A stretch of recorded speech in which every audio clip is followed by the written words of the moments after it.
जो बात है ना वो ये है कि मैंने कभी ज़िंदगी में नहीं सोचा था, यकीन करें, मैं बिल्कुल सीरियसली आपसे, मैंने कभी ज़िंदगी में नहीं सोचा था कि चौधरी परवेज़ लाई जैसा बंदा जो है वो सीसा पलाई हुई दीवार बन जाएगा और उसको आप केस पे केस करेंगे, अदालत उसकी रिहाई का हुक्म देगी, वो रहा होगा फिर गिरफ्तार होगा, रहा होगा फिर गिरफ्तार होगा। अंदाज़ा लगाएं ज़रा आप, वो जो तहरीक इंसाफ का जो सरबराह है वो तो अटक जेल में पड़ा हुआ है ना, उसको तो छोड़े ना आप। परवेज़ लाई के बारे में आप सोच सकते थे?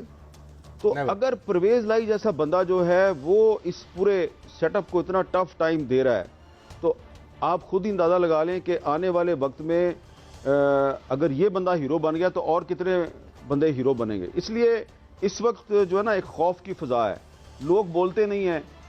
कोई परवेज़ लाई साहब जो हैं इस वक्त जिस मुज़ामत का मुज़ाहरा कर रहे हैं, कोई उनकी तारीफ़ करने के लिए तैयार नहीं है, कोई उनको शाबाश देने के लिए तैयार नहीं है, क्योंकि शक है कि यार ये चौधरी साहब जो हैं इनका जो ट्रैक रिकॉर्ड है वो ऐसा है कि ये किसी भी वक्त चुटकी बजाते में या यू टर्न मार सकते हैं, लेकिन अभी तक तो नहीं ना मारा उन्होंने ना। तो इसलिए मैं समझता हूं कि परवेज़ लाई ये जब तक परवेज़ लाई को नहीं तोड़ेंगे ना तो और भी बहुत से लोग नहीं टूटेंगे।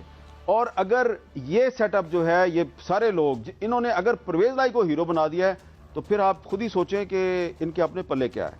मैं ये समझता हूं कि इस वक्त उनसे ज्यादा जो सियासी मुज़ाहमत का इख्तियार है वो परवेज़ लाई साहब बने हुए हैं, क्योंकि उनके जो राइट लेफ्ट पे जो लोग थे चेयरमैन तहरीक इंसाफ के, वो तो सारे भाग गए ना।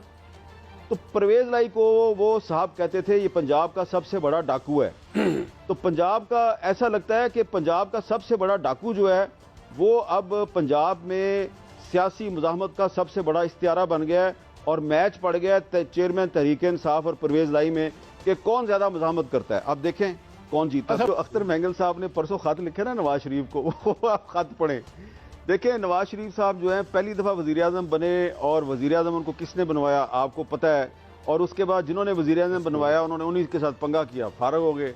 फिर दूसरी दफ़ा वज़ीर आज़म बने जिन्होंने उनको वज़ीर आज़म बनवाया उनसे पंगा किया, फिर फारग हो गए। फिर तीसरी दफ़ा वज़ीर आज़म बने जिन्होंने वज़ीर आज़म बनाया उनसे पंगा किया, फिर फारग हो गए। तो इसलिए मैं ये समझता हूँ कि उन्होंने भी अपनी गलतियों से सबक नहीं सीखा। और ये भाई साहब थे जो चेयरमैन तहरीक इंसाफ, इनको तो 2018 में जब ये वज़ीर आज़म बने थे तो मुझे अच्छी तरह याद है कि वज़ीर आज़म बनने के बाद जो मेरी इनसे पहली मुलाकात हुई थी बनी गाला में, तो मैंने इनसे कहा था कि वो गलतियाँ ना करना जो नवाज शरीफ साहब ने की हैं। तो उन्होंने पूछा क्या मतलब, मैंने कहा जिन्होंने वज़ीर आज़म बनाया ना उनसे पंगा ना लेना। तो इसने कहा मैं पागल हूँ।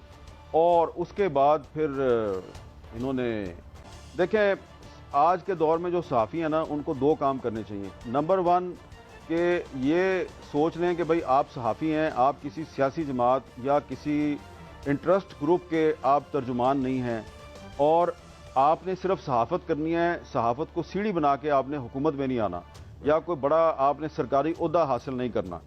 जिस वक्त आप सहाफ़त को सीढ़ी बना के कोई सियासी या सरकारी ओहदा हासिल कर लेते हैं तो इसका मतलब है फिर आपने सहाफ़त को खैरबाद कह दिया। तो फिर आप वही काम करें, फिर वापस सहाफ़त में ना आए। देखें एक दो नाम तो शायद वो आ जाएं, और वो जिसका नाम जिसने ये भट्टी साहब को बताया ना, कल रात को मेरी एक जगह पे मुलाकातें हुई वहाँ पे, तो वो साहब तो हैं उस मीटिंग में, तो वो भट्टी साहब से आप उनका नाम पूछ लीजिएगा, क्योंकि वो मेरे लिए इखलाकी तौर पे मुनासिब नहीं है कि मैं उनका नाम डिस्क्लोज करूं।